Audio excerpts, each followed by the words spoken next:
It was a chilly morning when David found himself staring at his reflection in the mirror, questioning everything about his life. His career was stagnant, his relationships strained, and his confidence was at an all-time low. He felt trapped, overwhelmed by negativity, and unsure of how to move forward. But little did he know, that was the day his life would change forever. One afternoon, while aimlessly wandering through the city, David stumbled upon a small bookstore tucked away between two towering buildings. Something about the warm glow of the lights inside pulled him in. As he browsed the shelves, a book caught his eye, Think and Grow Rich, by Napoleon Hill. Curious, he flipped through its pages, and a single quote stopped him in his tracks. Whatever the mind can conceive and believe, it can achieve. Intrigued, he purchased the book and rushed home, eager to uncover its secrets. That night, as he sat under the dim glow of his bedside lamp, he read the words that would reshape his reality. The book's core message was simple, yet profound. Success begins with a definite purpose and a burning desire. If you know what you want and are willing to persist,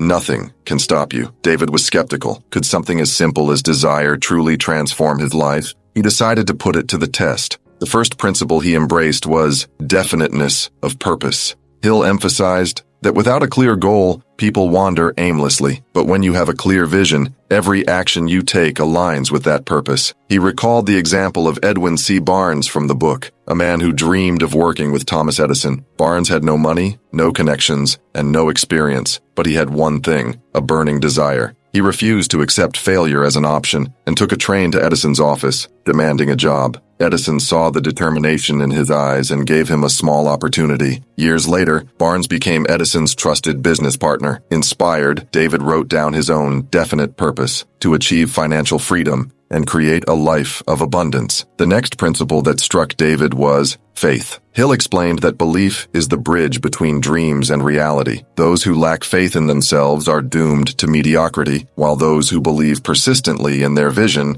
eventually see it materialize. David decided to experiment. Every morning, he stood in front of the mirror and affirmed, "I am destined for success. Wealth and opportunities flow to me effortlessly." At first, it felt ridiculous, but as days turned into weeks, something remarkable happened. His mindset shifted. He began to feel deserving of success. His hesitation faded, and his actions reflected his newfound confidence. Another life-changing lesson from the book was the power of autosuggestion, the idea that thoughts repeated often enough become reality. Hill suggested writing down goals and reading them aloud daily. David followed this advice. Every night, he read his list of goals with emotion, visualizing himself already living his dream life. His subconscious mind started accepting these thoughts as truth. He found himself making bolder decisions at work, seizing opportunities he would have once ignored. People around him noticed his transformation. His energy, enthusiasm, and confidence radiated success. But success was not without obstacles. One of David's biggest tests came when he was laid off from his job. The old David would have crumbled under the pressure, but the new David, armed with Hill's teachings, saw this as an opportunity rather than a setback. Instead of feeling defeated,